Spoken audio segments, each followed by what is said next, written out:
Hello, ladies and gentlemen. Welcome to the first edition of the Third Degree Sports Show. This is as we said, the first edition of this show. We wanted to start a little something to give us a chance to talk about sports, something that we all love here and pretty much all we talk about in the first place. I'm Chris Barrett. With me is Jaron Gore and Justin Chafin. Jaron, talk a little bit about yourself here. Give us a little bit of info about you. Well, I'll tell you my favorite teams and my specialty. I guess you'll hear me talk most about the Detroit Tigers when it comes to baseball. And then you have Marshall Thundering Herd, college. And NFL, I guess New England Patriots, which NBA I'm not so big on here. And NHL, you guys are the masterminds at that. But like I said, I'll talk about any sport, anytime. But those are my main teams, and that's who I support the most.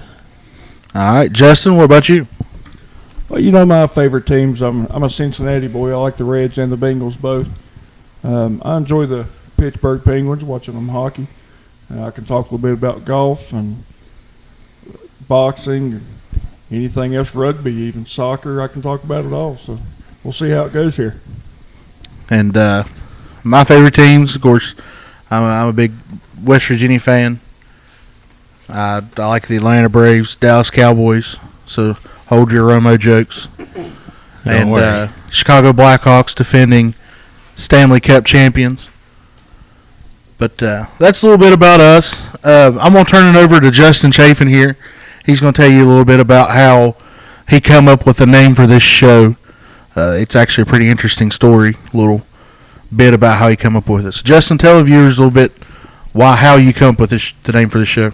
Well, Chris had come to me and said he wanted to try to start a sports show, and we were trying to come up with the name of the show, and all three of us being volunteer firemen, and that's been my entire life. I've grew up right next to it. My father's been a fireman for 30-some years, and I've been in it for 16 now, and so I just try to think of something that went along the fire department line, but also could go either way into the sports world. So a third degree, which is in the firefighting world would be a third-degree burn, and in the sports world would be giving somebody the third degree, like arguing with them or talking about them. So that was my thoughts on it, and everybody liked the idea of it, and that's what we went with. Yeah, it was something good. Jaron, why don't you tell a little bit about why we may have started the show? I know it's something we do broadcasting a little bit in high school baseball, and it's something we talked about, had fun doing. So explain a little bit about it. It's kind of addicting. And whenever you first came to me and asked if I wanted to do a couple high school baseball games, it was kind of, I don't know if I want to do it. But, like you said, we all when we sit here at the firehouse or anywhere we're at, we talk about sports, and that's all we talk about, really. So when you said, let's do high school baseball, I was kind of on the fence. And then once I did the first game, it's addicting. Yeah, I know during the first game the other day, I thought the same thing as Jaron. I was kind of like, I don't know how well I'm going to do with it, what it's going to be like. But after that first game got over with, it really is something to enjoy. Yeah, it's just fun getting out there and watching the games, and hopefully we can do more than baseball this coming year, and maybe this will grow into something. And as you said, we do sit around and talk a lot of sports. It seems like, I know, Jaron, you have a wife that grew up around sports, and Justin, you do too somewhat. And I know, especially from your wife, Justin, she seems to bring up a lot that's all we do talk about, and sometimes she feels like she just needs to leave the room and get away from us for a couple hours. So yeah, she does. She did grow up in sports a little bit, playing some softball and basketball. But I think us talking about it all the time may get to her every now and then. You've got her into a big-time Reds fan now, haven't you? She was a Reds fan before with her dad, but she kind of grew into one a lot bigger, follows them, and follows the Bengals with me as well. And luckily, I have someone with me that enjoys the teams and can go to the games with me and stuff. Yeah. So let's get into it. We're going to explain a little bit what we're going to do today, talk about a little bit of PGA, the Masters, talk a little bit about the Major League Baseball season. We're 2 weeks into it. We've seen a lot of things that we may like or dislike or wonder about, so we'll talk a little bit about it. We'll go into some NFL draft. We'll talk about who we think each of our best quarterback is for the upcoming draft, and if we were the Texans, who would we take? We'll go in a little bit about the NBA playoffs, also the NHL playoffs. We'll talk about the Pacquiao Bradley fight from Saturday, and then we'll do a little bit of a new thing that we come up with, the 3 big things where each of us come through and talk about one thing that happened, and maybe not even the sports world, but something we want to bring up and talk about. So let's get right into it. First off, the Masters was this weekend, and it was the first one that Tiger hasn't played in, I believe, since 93, 94. And when Phil Mickelson didn't make the cut, it was just the second time that neither of them were part of the final weekend. As some of you may know, Bubba Watson was the big winner, won his second green jacket in 3 years, as he finished the 4th round at 8 under par. And Jonas Blitz and Jordan Spieth finished tied for second at 5 under. Guys, I mean, Bubba Watson, he just, from the start, he was in command of the entire tournament. I mean, yeah, he was, and going into the final round, really Spieth it seems like he was kind of getting up on Bubba there, well, on the first 9. Yeah, at one time. Yeah, on the first, 8 under. Yeah, the front 9 there, and it just there 2 holes got Spieth. It was a four-stroke swing in those 2 holes, and Spieth just couldn't catch up with him. I think his age and experience showed a little bit into it. It did. Him being so young, Yep. it's his first Masters.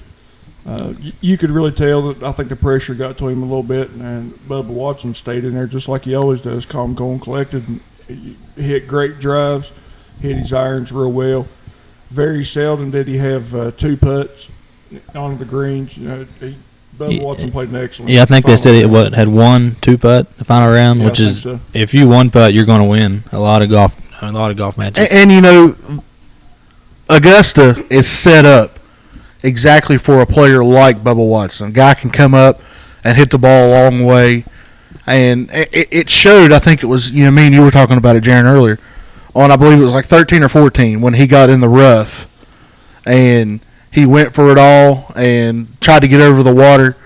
And I felt like that was the real turning point where Spieth was like, I don't know if I'm going to have enough to come back, because he had to take 3 shots just to get it over the water, where Bubba hit it far enough to where he was over the water in 2. Yeah, I mean, one of the par 5s, his second shot, he was hitting a pitching wedge on the green. He come up, and I think on that hole alone he hit a 360 off the tee. Yeah, how impressive is that? He was up, he knew he was up, and instead of playing not to lose that match or that tournament, he kept doing what he was. If he was down 2 strokes, he would do. And that's, like you said, that's really what, when Spieth saw that, he realized, I think, that he really couldn't, because Watson was playing great golf. And in my opinion, golf may be losing a little bit of what it's been the last couple of years. It may not be the sport it used to be, especially with, the Tiger incident, with him and his wife and the little trouble he got into. It's brought golf down a little bit, in my opinion. And I think golf needed a guy like Bubba Watson to come in and win 2 green jackets in 3 years, because he's self-taught. He grew up without the money to get his own coach, without the way of videoing his own swing and stuff like that. Just like we said, he's self-taught. He's the working man's man. He seems like he goes out there and gives high fives to people. Yeah, and like he truly the Ryder Cup a few years ago, he was pumping up the crowd. That's what people want to see. It's a little bit different. They're not used to it, but that's how it is this day. People want to see that. People want to see that guy can come in and pump up the crowd and get the crowd involved. And golf's something that not a lot of people get the crowd involved in. And when you see No. when you see a guy like that try to do that, it's special. Next part I want to talk about, Tiger has this back injury. He finally gets it surgically repaired. But Is this the Tiger? No, I don't think so. I think Tiger will come back strong. He's had the elbow problems. He's had the shoulder problems. You can tell Tiger's getting up there a little bit in age, and I'm sure playing since he was a young boy, that it's got to be taking a toll on him. But I think he'll be able to come back from it. He'll probably still get a couple more wins in. He may get him a couple more majors and see what he can do to run for Jack Nicklaus' title. I hope he comes back. I'm not a Tiger fan, but it's good for the game. It's kind of like the Yankees. You either love him or you hate him. Like, I used to tune into golf on Sunday just to watch him fail. Like, I'm serious. I don't like him, but I mean that's what golf needs, is someone like that, and it's good for the game. It is. And the thing I worry about is just the toll his body's taken over the years.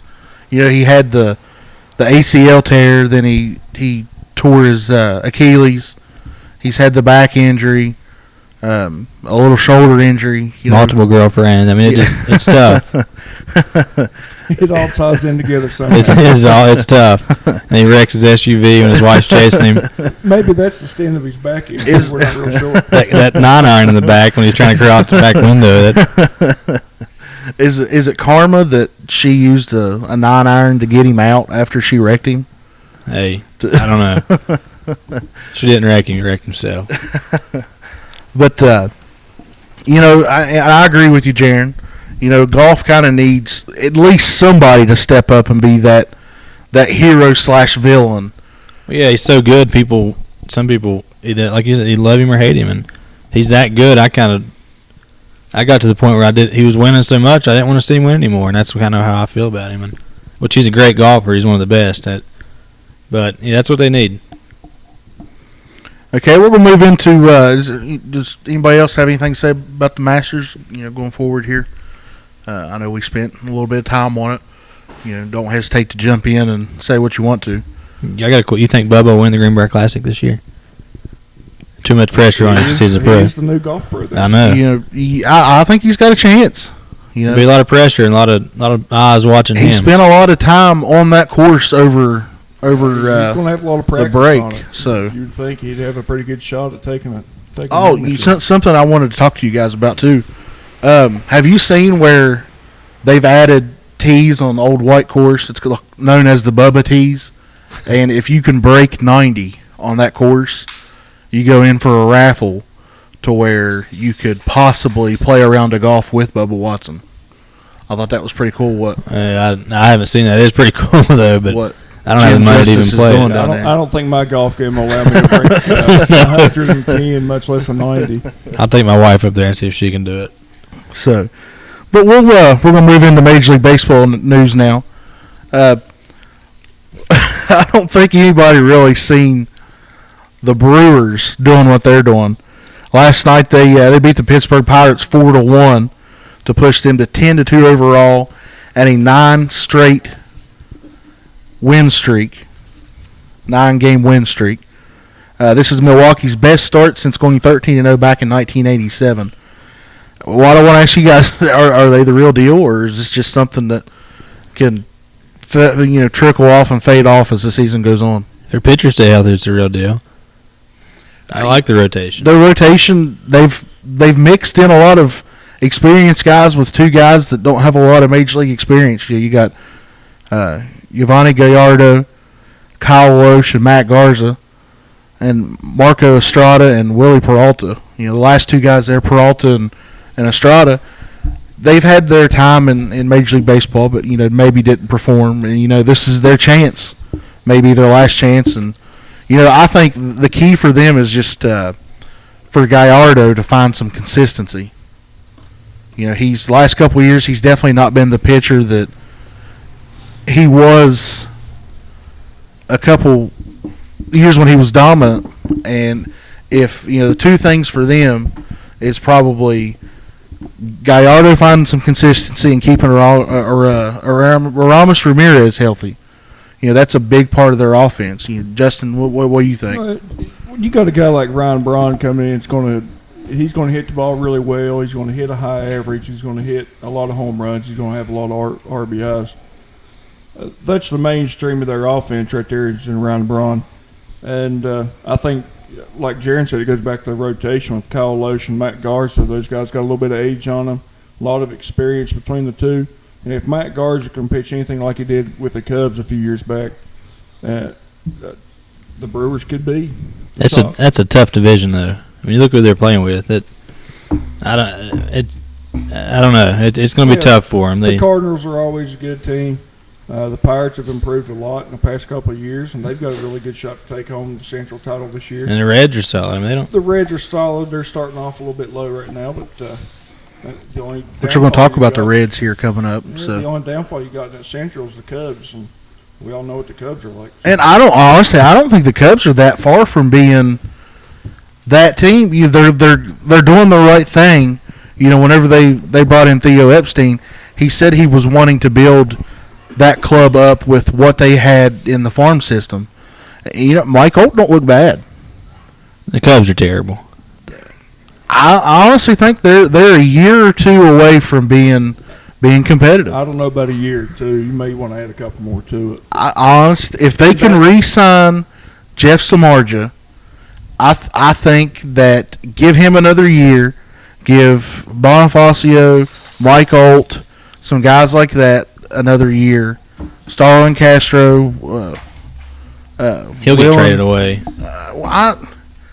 He may not. That's true. It could, but I like the Cubs. What they're doing, I honestly do. I don't think they're going to contend this year. Maybe not next year, but I see within the next 2 years or so, I think you'll see them turn the corner and get better. I just don't see them competing in the next couple of years. Not in that division. Not with the way that the Reds, the Pirates, and the Cardinals are all doing. I agree. I agree with you, Jay. But yeah, I think this Milwaukee team, back to the task at hand here, I think this Milwaukee team, I think they could be the real deal.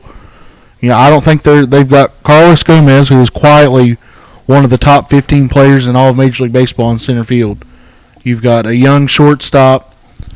You've got Ricky Weeks, who isn't what he used to be when he was younger, but I think he's still going to hit. You're still going to get the 15 to 20 home run range from him. You got Aramis Ramirez, who still puts up the numbers as long as he stays healthy. You know, you lose Corey Hart, but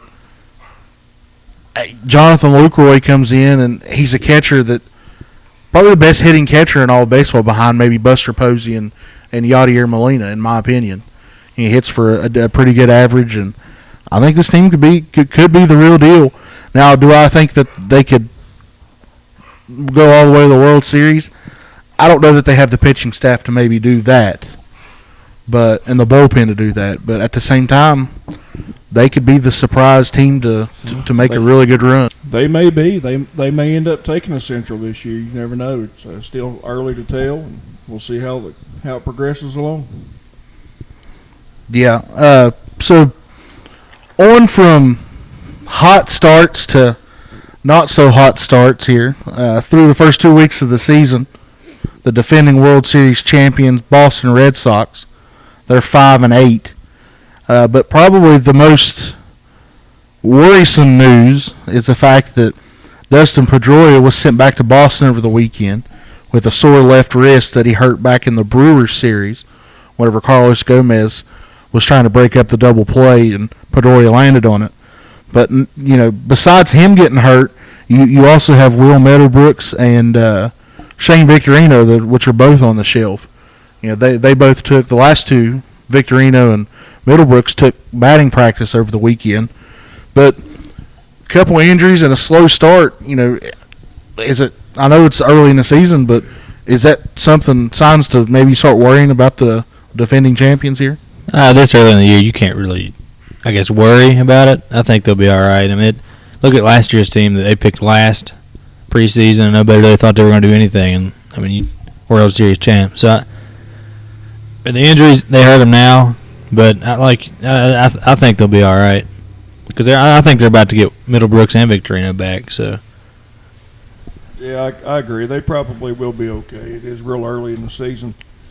But having somebody like Pedroia and Middlebrooks both out, your second baseman and your third baseman, kind of hard to deal with while they're going to be on the shelf for a little bit. But they should be okay. In that division, their biggest competition, in my opinion, is going to be Tampa Bay. Baltimore maybe, but yeah. Baltimore. Oh yeah, I like the way Baltimore. Baltimore, yeah. I forgot about Yeah, Blue Jays, I don't think they're going to do much this year. Then the Yankees, especially with Reyes out. Yeah, and the Yankees, you don't know. That's a team that could be like Boston last year. Just kind of. You never know about the Yankees. Yeah. With the guys that they have, the power hitters that they do. I hate to say it, but you never can tell what the Yankees are going to do. You know, my biggest thing with the Red Sox is, you know, they're lucky that Victorino is coming back here soon, but I don't think they've done a very good job of filling that void that you have now with losing Ellsbury. You move Victorino to center, but I mean, you're relying on a guy like Grady Sizemore to come in and fill that void. which he could come out and be a hero. I mean, he hasn't played for 2 years. Yeah, so but at the same time, yeah, it's a Ellsbury chance. was It's a big chance. was a big part of that offense. You know, he hit well over 300 last year, especially. You know, I feel like you need, as a defending World Series champion, you can't be like the Marlins did the 2 times that they've won the World Series here lately. Win it with a bunch of young players and then, get rid of them.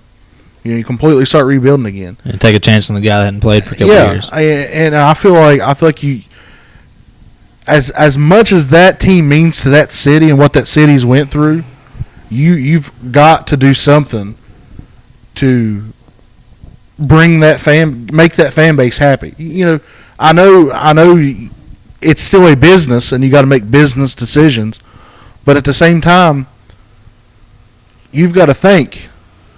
You got to do something to bring a guy in to fill that void, and I don't feel like they've done that. No, I don't think they did either. With that type of payroll that they have, they should have been able to get a top-tier center fielder. Maybe if they didn't give the contract that they did to Johnny Gomes, who never really proved himself in Cincinnati while he was there. Who is their leadoff hitter now? Yeah. Gomes is their leadoff hitter. Yeah. He's got all the tattoos and stuff that shows his pride. But, I mean, like you said, Chafe, you give a big contract to a guy like Johnny Gomes. Why not help out your outfield and bring a guy in like Chu? I think he'd have been great for Boston. You feel he's probably going to give you a little bit more, not enough power, I should say, as what Ellsbury did, but he's still going to give you probably the same batting average and probably going to give you the same amount, probably more defense. They should have went after Granderson. Granderson, I mean, the big thing with Chu last year in Cincinnati was his runs and his RBI ability. If he had guys on base in front of him, he hit the ball in clutch situations and got people in the leadoff spot. In the leadoff spot, right. Chu scores a lot of runs. He gets some stolen bases. He hit a few home runs here and there. Chu probably would have been a good guy there, but where'd he go to? Cleveland or where did no, he's in Texas. Texas, yeah. That's right. Yeah, they loaded up down in Texas, and which is the next team I want to talk about. They have a lot of injuries. You no longer have Ian Kinsler, who was probably the anchor, in my opinion, of that team. He's working out good for Detroit. Yeah, Detroit definitely, in my opinion, come out ahead in that trade. You had the trade that sent Prince Fielder to Texas and brought Kinsler to Detroit. And Nathan, which he's kind of struggling, but he'll be all right. Which I liked what Kinsler had to say about his ex-employer down there. I hope they go 0-162. But Nelson Cruz is no longer there. He was a big part of that. Mm-hmm. He come back from the steroid issue last year and was a huge part of what they done down the stretch. That's the reason why he got that big contract from Baltimore. But not only is Cruz and Kinsler not there, you lose Jurickson Profar, who is the whole reason why you traded away Ian Kinsler. He's on the shelf for a while. And now you lose Adrian Beltre, who is on the 15 DL with a quad injury. So they're 6-6 right now, but depending on how long Beltre's out and they've not got Colby Lewis back, who is a big part of their rotation. I think there is cause for concern in Texas. Is this team going to be like the Angels from last year, you think? I think they could have a huge hangover. They could. I hope they do. I'm not. It is, like we said, it's early for the Red Sox. The Red Sox still have it, but I think there's some cause for worry in Texas. I really do. Because now you've got a guy coming up and playing second base that's probably honestly not ready to play second base. Yeah. What do you think, Chave? I mean, looking at their standings, they're sitting at 6-6. They're tied with the Angels. Seattle's 6-5, and then you have Oakland that's 8-4 right now in that division. Really, all of them are pretty even right now. They're all playing pretty close ball games. Right now, everybody in that division's pretty close. So you never know what Texas could do. Once they get everybody healthy, could be a whole different ball game down there. I think Oakland may win that division. I think that's a team nobody ever talks about until honestly playoffs. I think that you could see 2 teams from the West in the playoffs, maybe 3. If the Angels get hot, I think you could definitely see Oakland, and I'm going out on a limb and saying Seattle. Seattle could very, very well be a wild card team out there in the West. But if the Angels get hot, I mean, they're going to be unstoppable. I don't see. They've got to get healthy too. Josh Hamilton just got hurt with his thumb, had surgeries, out 6 to 8 weeks. Who both him and Pujols are already playing a lot better from last year if they can just keep it up. Yeah, if he could have stayed hot. I mean, as hot as he was, a week ago when he got hurt, it's hard to tell what kind of streak they could go on. But and the Angels have good pitching. They do. I know Jared Weaver's struggled past his last start, but he's still a very good pitcher, a lot of experience. So I think their pitching staff in Anaheim is still going to be pretty good. But yeah, I don't, and we're gonna get the champions of each division and all that here in a little bit. We're going to talk a little bit about that of who all 3 of us think could win each division. But honestly, I don't see anybody who stands out there. I think the both wild card slots are wide open in the American League. Yeah, they are. You have a team like Kansas City that could come out of the week. I mean, the Central's weak. They could, but other than that, it is wide open. But yeah, I mean, a team like even there could be 3 teams from the American League East. You could very easily see Boston, New York, and Baltimore, or Tampa Bay thrown in there. I mean, you could see 3 teams. That's what happened last year, wasn't it? Wasn't there 3 teams? Yeah. You had Tampa Bay, then Baltimore, and National League was the Central. National League was the Central with the Cardinals, Reds, and Pirates. So it could go either way. Speaking of the National League, let's hop on over there. Chafe, what's the matter with those Redlegs? They got a surging win yesterday. There's nothing wrong with them. They scored 12 runs. 12-4. That just puts them at 4-8. They can't hit the ball well enough to keep those 12 runs every game. I mean, I know they've got some injuries. I know they have a new leadoff hitter. A couple guys struggling at the plate right now. Hopefully they get some of their pitching staff back, get Latos back, get Chapman back. Hopefully, their pitching staff will improve back up to par where it was the past couple of years. You still have Bruce, Votto, and Phillips, which are still 3 of the better hitters in the league. Hopefully they'll turn things around a little bit. How far is Latos from coming back? Do you know? He was supposed to do a minor league start over the weekend and got pushed back. So he's pretty close, really. I mean, that's going to be huge when he comes back. Yeah, I'm guessing something happened with his rehab on it, and so they stopped him from getting his start over the weekend.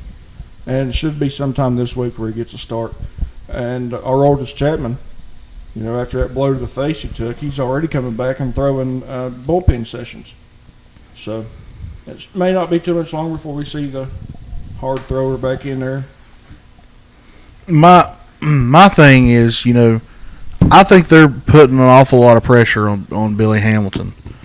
And it showed here the last couple of weeks because with that lack of consistency that he's shown, now they've had to move Votto from the 3 spot to the 2 spot.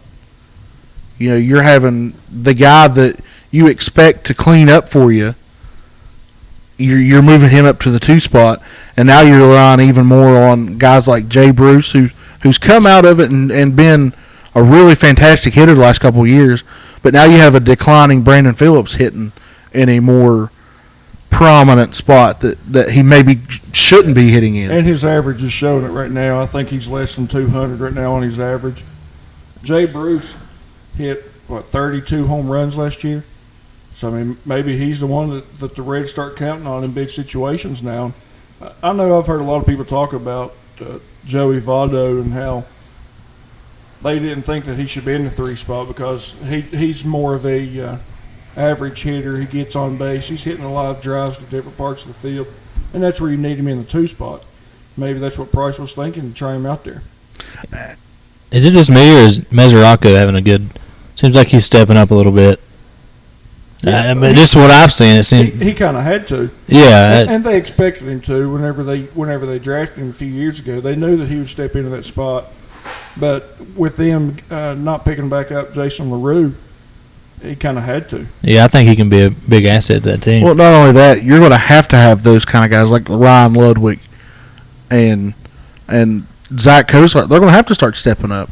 You know, you're going to have the guys in the bottom half of the order kind of step it up a little bit because you're not going to see that consistency from the leadoff spot like you had last year in Chu. You know, I think it's going to be a couple years if you even see Hamilton grow into a leadoff hitter. You know, he's doing a decent job right now. He's gotten a little bit hotter. I know he started 0 for 12. Yeah. He had a triple a couple nights ago. And it's like you talked about the other day. If he gets on, it's automatically a triple pretty much because there's not very many guys that's going to be able to throw him out. There's not. No, not at all. He's been thrown out once. Am I right there? Yeah, I think once. But, I mean, the kid's just – I mean, he's He kind of reminds me of Austin Jackson a few years ago. Yeah. Which Jackson's more defensive. He struggled at the plate big time his first year, even his second year. But he's kind of shortened his swing down. Now he bats almost 300. So. You know, and that's true. I could see that comparison. I see him a lot of Michael Tucker in him. You know, being a Braves fan and watching the Braves a long time. Tucker, he was one of those guys. He never really played center field growing up. Moved over to center field once he got into Major League Baseball. He ended up hitting pretty well for average, but whenever he was younger in his career, you always seen those low to mid 200 batting average and 30 stolen bases in a year, 40 stolen bases in a year. Hamilton could end up being somebody like Ricky Henderson, who was an average hitter around the 250 range, but stole a heck of a lot of bases. Yeah, that's big. Over a career, depending on how Hamilton goes, you could see him competing for that stolen base record for him. So let's move away from the Reds here for a minute, which Chase's probably happy to do since we're talking about bad starts. But what about the Diamondbacks? They start the year 4-11. I feel like that's a young team, but it's a team that I think should still be producing. You got guys like Paul Goldschmidt, Gerardo Parra out there in right field, Didi Gregorius. I don't even know who these people are. They're young kids that stepped up last year. Well, they may make a run this year, but they're not gonna. I feel like that they should be better than 4-11. Well, they might, but the Red Sox have a terrible record too, and I mean they'll be. And their pitching staff's not nothing to throw away either. I mean, you got Wade Miley, who's having a good start so far. He's having a very good start. And you also got Bronson Arroyo, who I'm not a big fan of at all. I wasn't either. Don't he's a guy.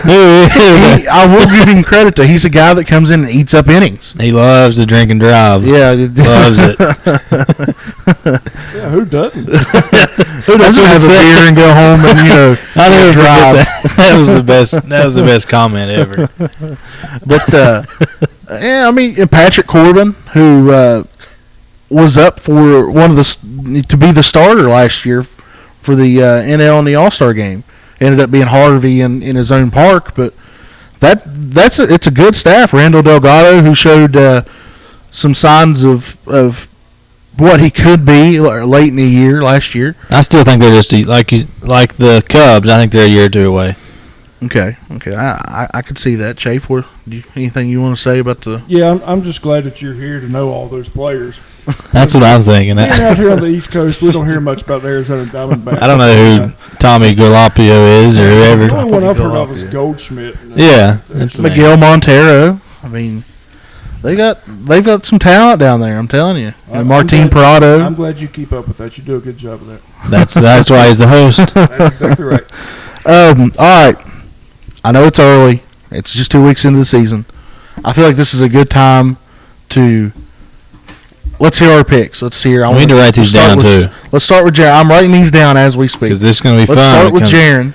Okay, let me write it here. We'll start with Jaron. Doing AL or NL first? Let's do AL. We'll do AL first. All right. Who you got in the American League East? Baltimore. All right, Central. I think I know that pick. Central's weak, but I say Detroit. Yeah, of course. That's my team. You got to go with them. West. Oakland. Again. All right, wild card spot. Oh man, that's where it gets tough. Seattle. And I go Tampa Bay. I don't think the Yankees. I don't know. It's just tough to go against the Yankees or Red Sox. One of them not getting in because it's always one of those two are always in. But I'll go with that. We'll see what happens. Okay, National League East. Oh, Braves. I hate saying that. Central. I might change that pick next show. They're hot tough. right now. I know Central's tough. It's hard to go against St. Louis. You want to get to stick with St. Louis? Yeah, safe pick. Okay, who's your West winner? Los Angeles. All right, and wild card? I'm going to go Brewers and give it to the Reds. Reds. Okay. I'd like to see the Reds in there again. Okay. All right, Chafe. Let's start. Let's go to you now. East. We're going to go with Toronto in the East. Ooh. It's bold. That is. Bold. That's what I'm going with, though. We'll see how it goes. Okay, Central. Yeah, it's got to be Detroit. You got Miguel Cabrera. He's struggling right now a little bit too, but yeah, it's still Miguel Cabrera. Yeah. West. I'm going to reach out and say the Angels. Not a bad pick. No, yeah, it's hard. What's the wild card? Wild card, I'm going to go with Oakland and Baltimore with the wild cards. Okay, not bad. Okay, now National League. National League East. in the East. The East is really. I want to say the Braves, but I don't want to say the Braves. Yeah, I'm right there with you, man. Can't say Washington. Do you really want to pick Washington? Depending on what year Strasburg has, we're going to say Washington. You're going to say Washington. I'm going to say Washington. I'm going to rely on the arm of Strasburg. I kind of don't want to go with Washington just because I don't even like to say Atlanta, but. All right, what about the Central? I like the Pirates. I think the Pirates will have a good push towards the end of the year. West. And the Dodgers. They're a pretty stacked up team this year. Okay, what about the wild card teams? Wild card teams, I think will be both of them from the Central. I think you'll go to St. Louis and Cincinnati.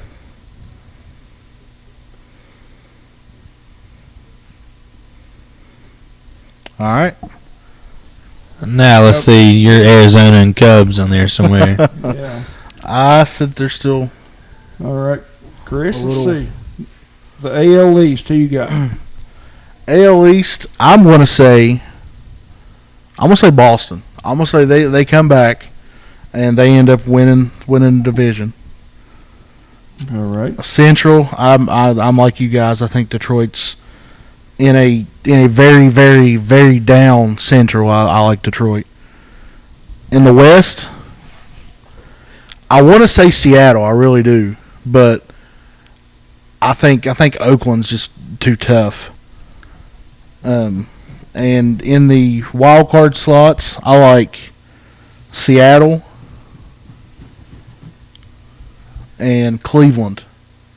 Cleveland, there's a left fielder. I like Cleveland. The second wild. They done a little bit last year, and I think this year they're going to get a little bit further over the hump. I picked Kansas City before Cleveland, but hey, that's your pick. Cleveland's not bad. Yeah, they're not bad. 7 right now. They're not doing too bad. Okay, and in the National League, I got to go with Atlanta just because they got the best pitching staff in baseball right now early in the season. And, the Upton brothers are finally starting to hit the ball. Don't give BJ too much credit. I'm trying not to here early, but Freeman's hitting 400 right now, which it's 2 weeks into the season. But let's go to Central. I like Come on. I like St. Louis. And in the West, I like the Dodgers. We all picked the Dodgers, didn't we? Yeah, we did. And all 3 picked Detroit. Yep. In the wild card, I like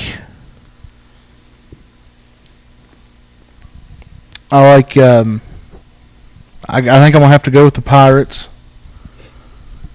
and Washington.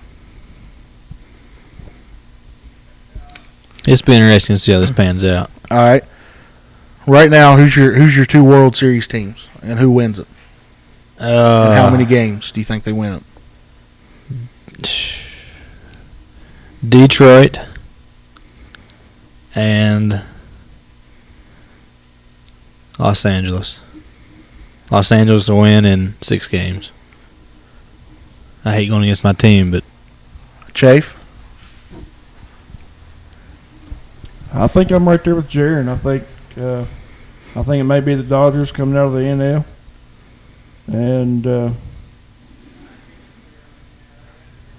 the AL's hard to come by. AL is a tough pick, isn't it? AL's a tough pick. It's up for grabs. It is up for grabs. I'm going to say Baltimore. I think they may have done enough to try to push through at the end. Okay, who wins it and how many games? We'll give that edge to the Dodgers and 7 games. I'd like to see that. That'd be a good one. I'm going The Braves to go with Detroit. Yeah, that's right. Show me a little bit of love. And I believe they're going to take on the... I'll say the Braves. Oh, that'd be awesome. Just so we can make fun of you. I really hate to say it. I really do. I think St. Louis. I just hope it's not a sweep. St. Louis with Detroit finally getting over the hump this year in 7 games. That's for you, Jaron. I didn't figure you. I'm not picking Atlanta, so. If St. Louis makes again, I may just go burn down that city. Yeah, I'm sure they'll come out of nowhere the last month of the season and win. Like always. Yeah, they always do. They're always tough. I just feel like you can't count out Yadier Molina and Matt Holliday. You can never count the Cardinals. I don't care who they have. All right, moving away from baseball now. Let's head into the NFL draft. I want to hear who you all think is the best quarterback in this draft. There's a lot of speculation. You got Bridgewater, Manziel, Bortles. There's a lot of good quarterbacks in this draft, I think, in my opinion. And I want to start off with Justin. I'll tell you the best one I think is Teddy Bridgewater at Louisville.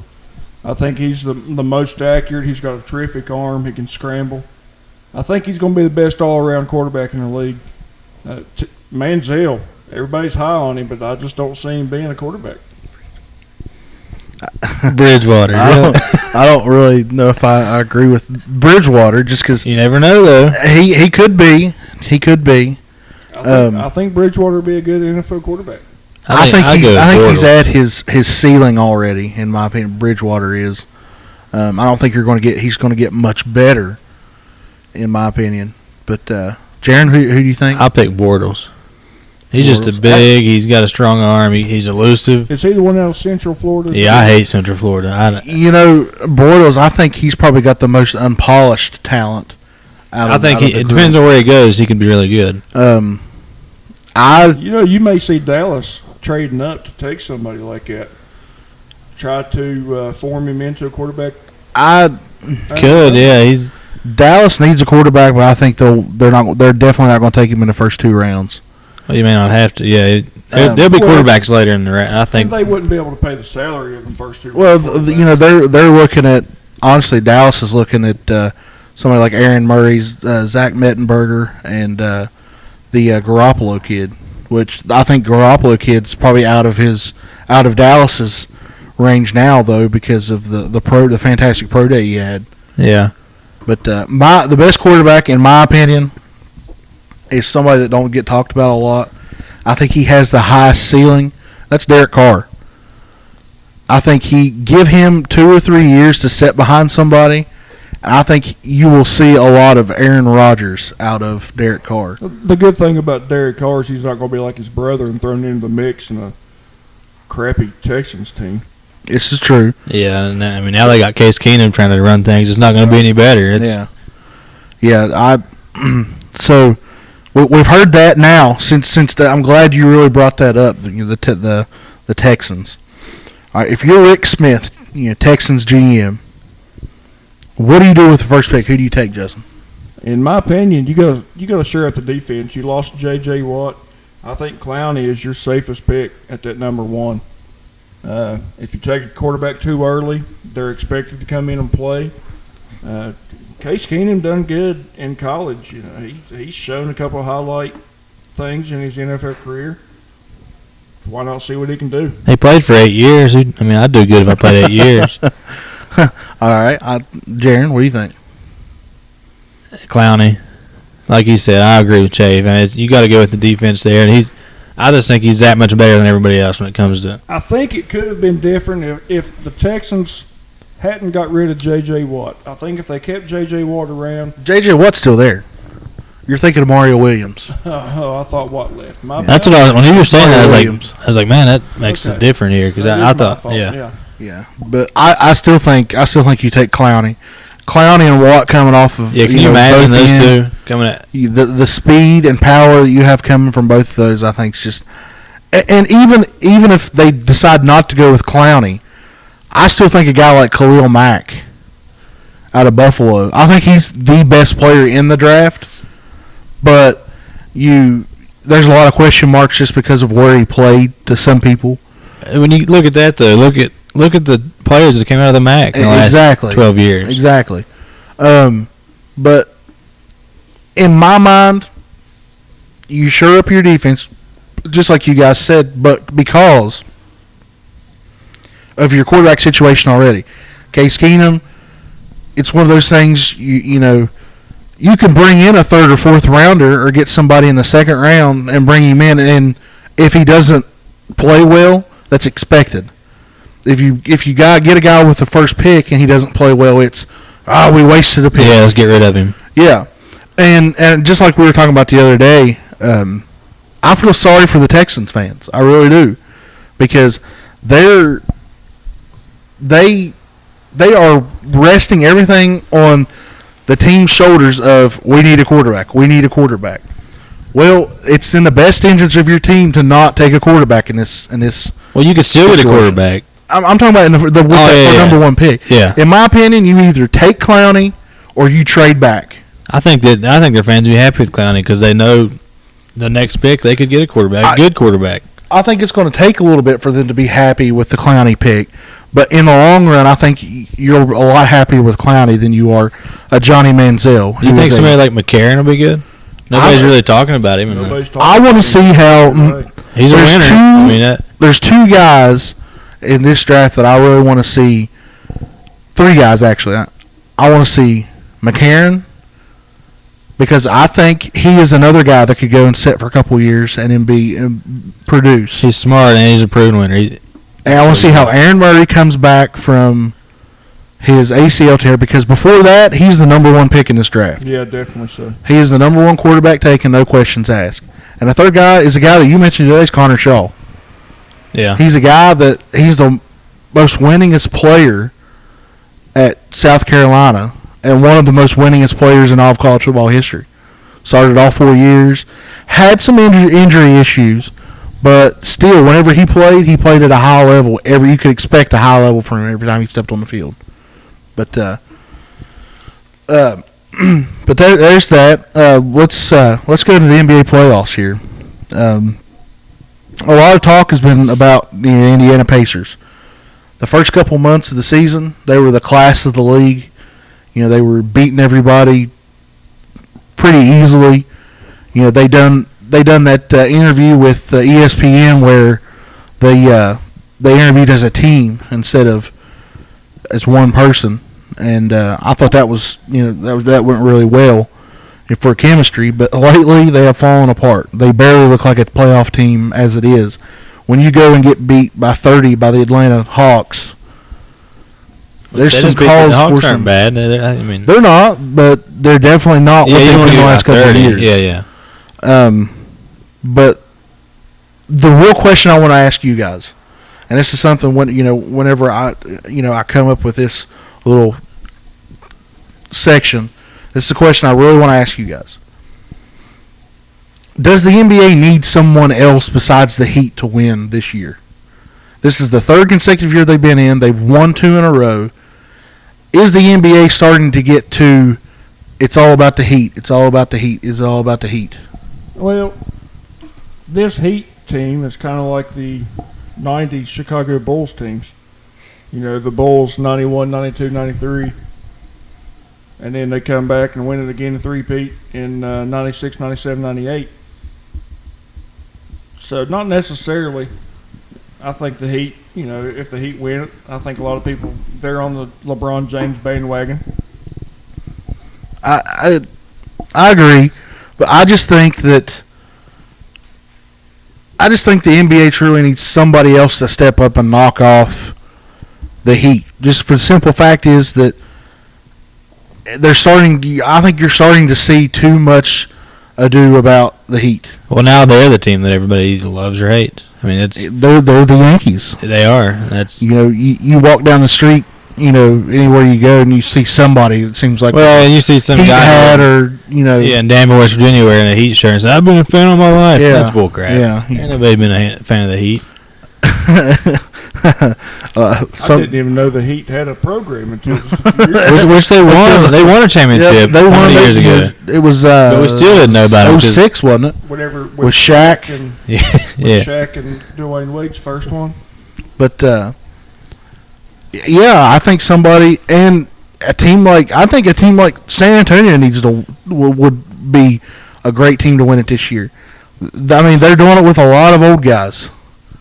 The same 3 that pretty much started that team's run back in the day. I'd love to see Tim Duncan get a good run. Duncan, Ginobili, and Parker. And what I like about the Spurs is year in and year out they're bringing in different role players to play with those 3 guys.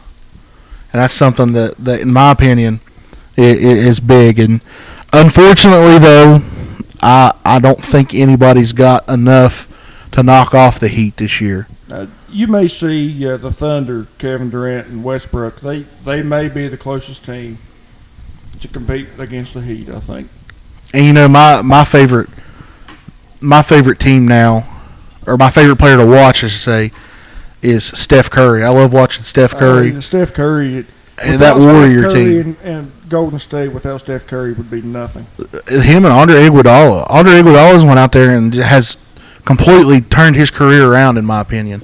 Another player I like to watch is John Wall. John Wall's electrifying. He is. Let's go. Let's talk just a tad bit about the NHL playoffs. As we said in the opening, Chafe's a big Penguins fan. I'm a Blackhawks fan. I'm not really a fan, so I'm gonna let you guys kind of take this.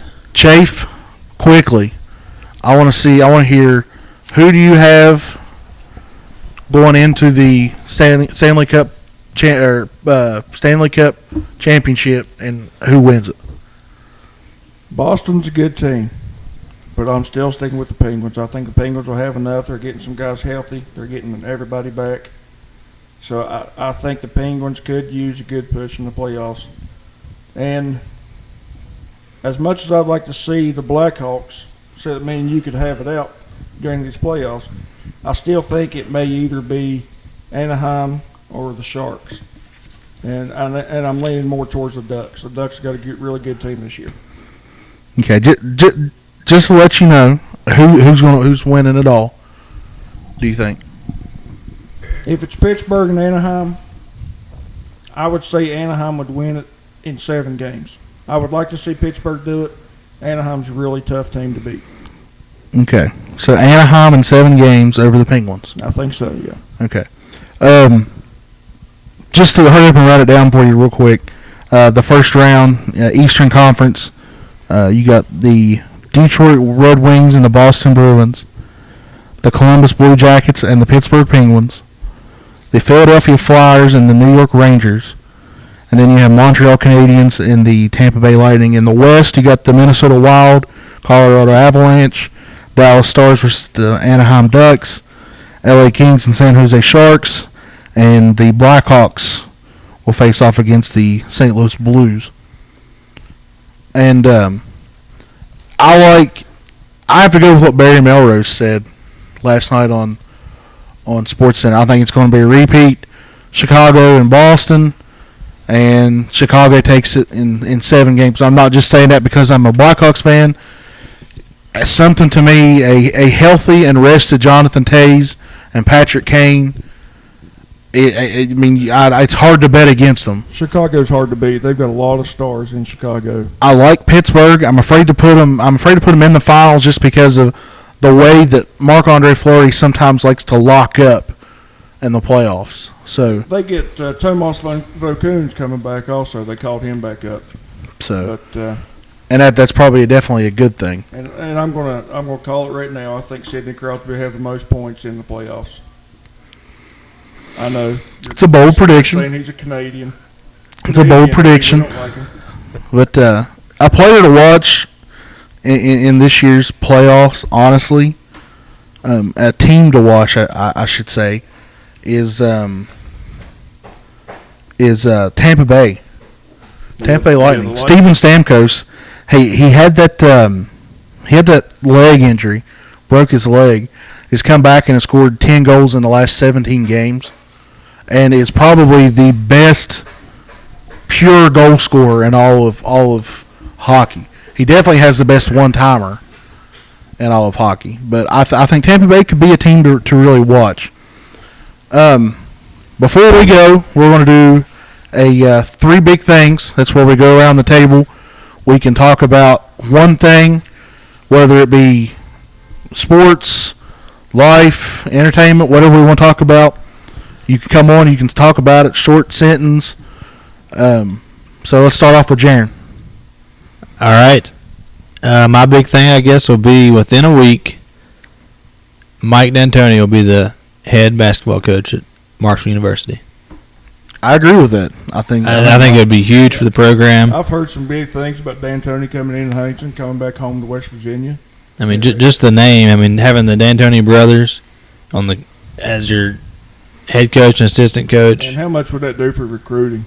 It'd do a lot for recruiting and just the fan base. I mean, we've been needing this. It's something the fan base actually begged for back before they hired Jones, I believe. Yeah, it was, and that's when he was with the Knicks going to. I mean, he's been everywhere. How big would it be just to get somebody like that at a smaller school, Marshall? I mean, he's with his profile and his overseas recruiting would be great. I think just where he's been over there so much, and then he's been. I mean, you've got a lot of ties in the sport, places, yeah. So with the Knicks and the Lakers. That's a good one. I like that, Jaron. Chafe, let's move to you. I'm going to go with this weekend's boxing match, Bradley and Pacquiao. Bradley won the last match. On the rematch, Pacquiao really unanimous. I mean, it was just an uneven fight. Man, he just wore him out. And I think the big thing with that is Manny Pacquiao and Floyd Mayweather going to fight. You know, are they finally going to get that matchup that everybody's been wanting to see with Manny and Floyd for the welterweight title? We'll see how it goes. That's a good one. As some people may remember, 2 years ago, whenever they had that first match, it was a lot of controversy. Manny Pacquiao probably should have won that one and never lost his belt, but they had that little bit of a controversy, and they named Tom Bradley as the winner. My big thing is I want to give a big shout out to Calvin College's Grant Van Putten, who wisely was able to steal home and get a walk-off win for his Calvin College team. They beat the Albion College 3-2. So that's a lot. You got to have heads-up base running in order to do something like Calvin that. College? Honestly, I think it's in. I'm not even 100% sure. I don't know.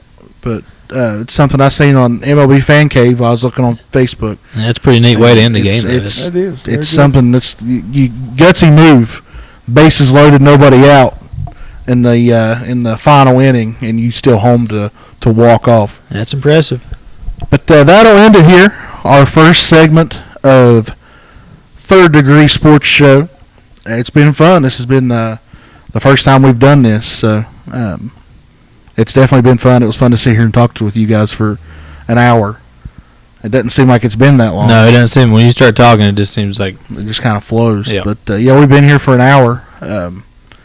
Like us on Twitter at third 3RD Sport Degree Sport is our Twitter handle. Like us on Facebook.